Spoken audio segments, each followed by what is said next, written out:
I don't think Baxia is a very great playmaking hero. So we'll just have to see how effective it is. And honestly, if the Savior actually becomes an effective counter towards the 1-1, Alter Ego is going to regret not picking it in the first game, man. But right now, from the drafts, I must say I like EVOS' one better, man.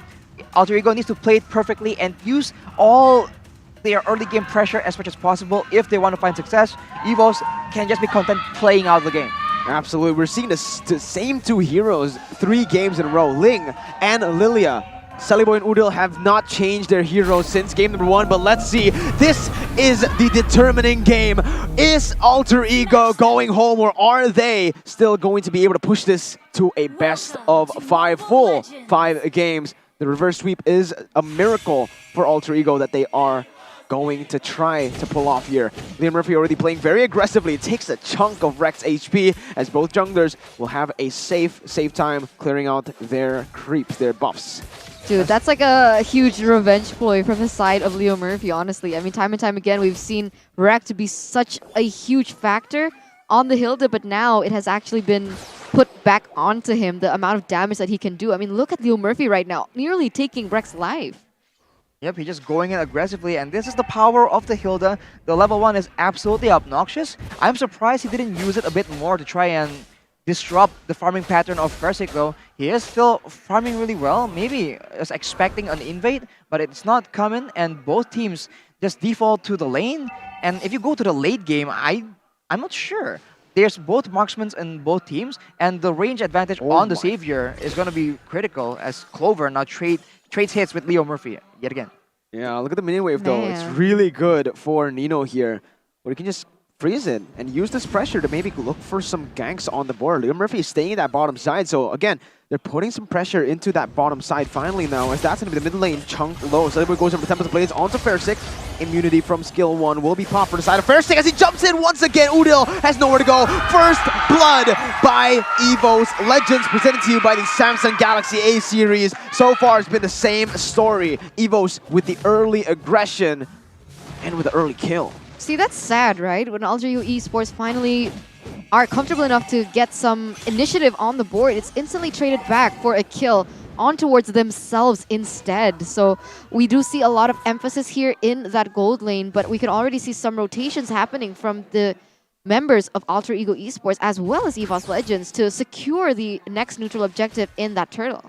So right now, Leo Murphy, he's just babysitting the members on his team, essentially, and denying Rekt the ability to be as aggressive. But overall, though, EVOS is still the aggressor. Yeah, once again, it's going to be Fairsick picking up a kill in that mid lane now. 2 kills ahead of Alter Ego. Rekt is going to get bullied, but again, it's just the roamer here. Leo Murphy will have more pressure on the bottom side.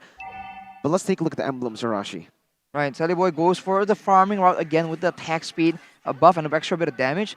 So, for the most part, Leo Murphy, as you can see, going for the cooldown, right? Trying to be as obnoxious as possible, use the base damage to do damage, but he just gets kited away by the other members from EVOS Legends, so he is not having the most impact I've seen on the Hilda. And this makes it so annoying for the 1-1, going up against a person who can outrange you like that. But in the top side, Alter Ego pick up the objective. Leo Murphy is targeted here by Fairsick, but it is going to be Nino picking up the weakness points. Doesn't get enough to pop the crossbow of Tang as Fairsick just puts his focus onto the gold buff right now. Leo Murphy trying to do the same as he tries to steal that gold buff away, but in the mid lane, Udil goes aggressively onto Juan. Dawning Light comes in. Unfortunately, it does not connect onto anyone on the map, and both teams will just disengage from this fight currently, but a gank might happen in that bottom side. Leo Murphy doesn't really choose to go too aggressively over there. Pi invading the enemy jungle. Fairsick's going to be able to dish out some damage onto him. Uses his ultimate as well. But Vengeance now will be popped. That's a lot of damage and a lot of resources spent to dish it only onto Pi. Right, I mean, it is a boxer, it's very tanky, and with that Vengeance, he's able to withstand the block of that damage. But as we mentioned earlier in match number 1, Pi usually needs a more mechanical, a more flashy hero to actually shine. On a Boxia, it just seems very, very lackluster. Absolutely, man. You can see Udil already bullying the Savior. Oh yeah, and this is the matchup where Udil will always win. Against a Savior, he cannot do anything against a Lilia. That is insane amount of damage there. I guess he does have the benefit of having a higher range, but seems like Pi once again caught out, will be taken down. He is going to be caught, also taken down. Saliboy trying to look for compensation here. But both of the members, Versic and Anti-Mage, are just able to walk out of there. Right, so Alter Ego Esports right now, they lack crowd control, man. The only real crowd control they have is the Shield Unity and the Tempest of Blades. Anything else doesn't just isn't punishing enough. So EVOS Legends right here, even the squishes of members on their team aren't really at any threat of getting picked off. So Alter Ego needs to play the rotation game and the mobility game as much as possible because EVOS Legends have an edge. They do. And currently they are using that edge incredibly well to secure objectives on the board. Topside territory taken down, and look, they're not contesting for the neutral objectives. They are instead looking for picks on the map. Leo Murphy and Nino are going to be the target here. Nino gets completely just bursted down with a circling eagle, unable to connect. The Dawning Light will miss as well. Nino gets out. The turtle has been traded in by the side of Alter Ego, and they're looking for a collapse into the mid lane as well, where Juan will not be able to get out. Tempest Blade is going to be popped. The Sunny Boy picks up the kill. A 1-4-0 currently for the side of Alter Ego, but Anti-Mage is trying to look for another kill. Pipe pops into Vengeance, and the Tortoise's Poissons will be able to get himself out of there. And Alter Ego pick up an objective and a kill for nothing.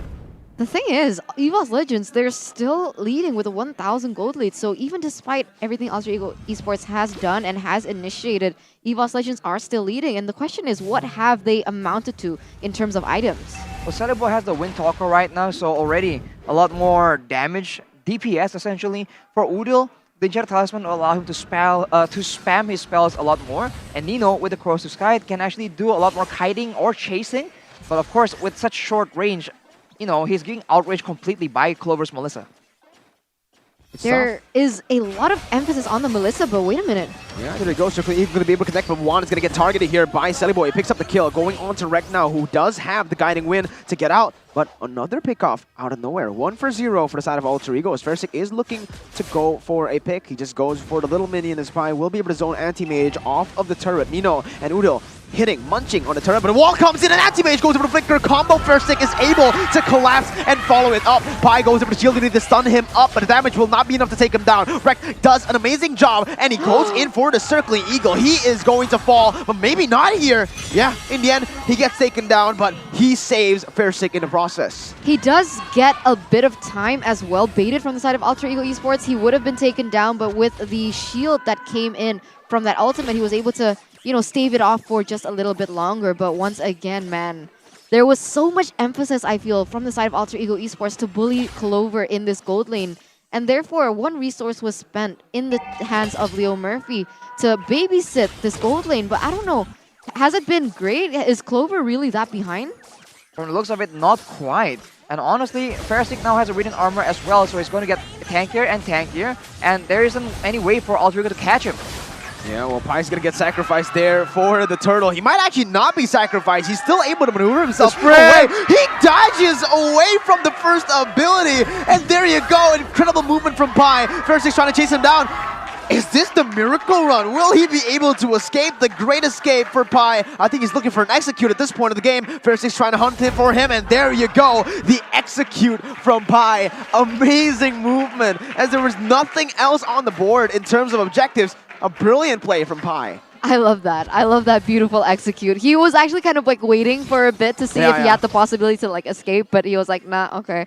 So he just walked in towards that tower. So really denying that away from the side of EVOS Legends. And amazingly, the gold lead has actually shifted. It's actually bopping back and forth here between EVOS Legends as well as Alter Ego Esports. Oh, absolutely. But Celiboy needs to be careful here. It's going to be Versic jumped on by the side of Nino. He pops the crossbow of Tang on the back lines, but it's not going to be able to take enough damage, and soaked all in by Versic with the immunity right here. As Leo Murphy will be forced to back up. Rek goes over the guiding wind to dish out the damage with Versic as well to follow it through. And that's exactly what I mentioned. Nino, he can pop the crossbow of Tang easily, but if it's all soaked in by Versic with the immunity, it just doesn't matter. Yeah, the problem is all that damage just goes to waste. So really hard position for the side of Alter Ego Esports in that particular sense. And man, did you see the Dawning Light actually came? Versic would have been taken down, but he managed to dodge it. It's like he had some spidey sense going on. It was really crazy to see.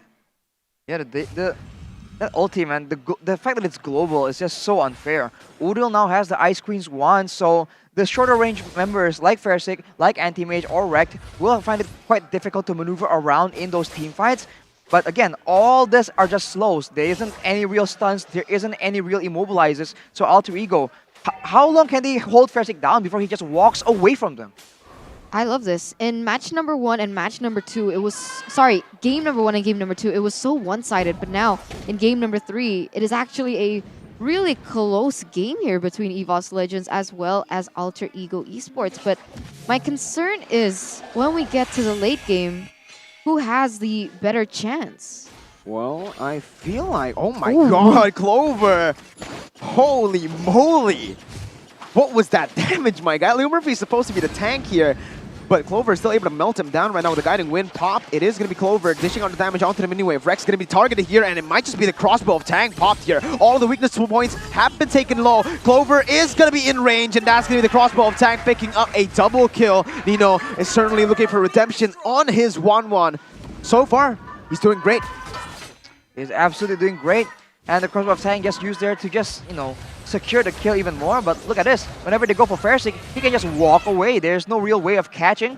So in the late game, I do feel like overall, it's pretty similar. But I think I just have to give it to EVOS Legends. Because Juan and Clover is just a lot more AoE and a lot more range. So before the fight even begins, they have the option of doing a lot more damage before the fight begins. Oh, well, on the top side, crossbow of Tang going to be popped here. Anti-Mage might just fall down, but the damage comes through. Nino almost gets taken down. Pi picks up the kill. Dawning Light unable to connect as EVOS Legends are looking for the trade, but instantly Alter Ego, the response. They come down. They're looking for more. They got one. They're trying to get one more. Buy one, get one as well for everyone back at home. If you guys want to check it out, buy one, get one free movie ticket at Sinopolis Cinemas. And you guys can get 30% off of the M-World 1-1 skin as well. Oh, 30% off here. And now it seems like Alter Ego Esports, they are going to be the first ones to start this Lord. Let's see what EVOS Legends can do about this. Yeah, probably looking for the opening, pop the Tortoise's Poissons, but that is a very, very expensive resource already used for the side of Alter Ego. Now, oh my god, all the weakness points, pop crossbow tag to the back lines. It's going to transfer over to Fairstick, and that's a lot of HP burnt out. Pi is going to get taken down, but Udil finds compensation once again, a trade here. But Anti-Mage still gets out with the help of the guiding wind. Once again, Rex comes in clutch for his teammate, but Alter Ego, that was a brilliant play to secure the Lord. Another brilliant play by the side of Alter Ego Esports, and now they are leading with a 4,000 gold lead. So very different story to game number 1 as well as game number 2, as in 12 minutes, Alter Ego Esports seem to have had the lead. We see the Lord already marching there in the bottom side. They are controlling the minion waves in that top side as well, as it is going to be another tower falling into the hands of Alter Ego. Right now, it's just very difficult. Alter Ego tries their best to push, but they don't have the range to try and siege on this. So they do their best to try and deny any kind of, vision or control from the jungle of EVOS Legends. But they're just fine. They're waiting to actually regroup, push out the waves, and they'll try and attempt the fights again and again. Oh, Fairstick needs to be careful here. He's going to get bursted down. Guiding Wind comes in clutch once again. Nino focuses on the turret, unable to get it down as there are no more minions left. But Alter Ego have built up a 5.5 thousand gold lead currently, with them controlling most of the map as well. Man, this is interesting. Damage dealt by Axe here. It is actually Udil at the top of the charts with the most damage dealt, and under him is Pi. So interestingly, it isn't Nino dealing all that damage. It actually is still those teammates that he has. And wow, if we take a look at the real-time win probability as well, presented to you by the Samsung Galaxy A series, it is a 65% chance for the side of Alter Ego Esports this time around. Yep, and they actually have a lot more DPS in a sense that Udil has a lot more spammable skills compared to Juan on that Savior, but that will require the members of EVOS Legends to clump up together. And I don't know, I feel like they can just maneuver around that, especially if they're playing for an objective. In the jungle fight though, I think Alter Ego has quite a few options to play around with. Anti-Mage goes in for the flicker, wild charge, and the Dawning Light connects onto the back lines here, but the crossbow tag will be popped. Rex is going to be targeted. The translation of the damage, that's a double kill for Selly Boy, and Nino is looking for the triple kill. He is going to be able to get it. Nino picks it up though. A triple kill by Axe. Alter Ego, they have done it. It's not just a triple kill, it's a wipe out. They're going to be able to end this game. 15 seconds on the death timers. We are going to game number 4. Ladies and gentlemen, against all odds, Alter Ego, they're still in it to win it. Alter Ego Esports finally understanding, when the odds are all stacked against them, when the pressure is definitely on them, they had one chance left, they were able to go for a 2-1 with EVOS Legends. You can see the Nino! passion from Selly Boy as well as Nino. You should have seen Nino's face.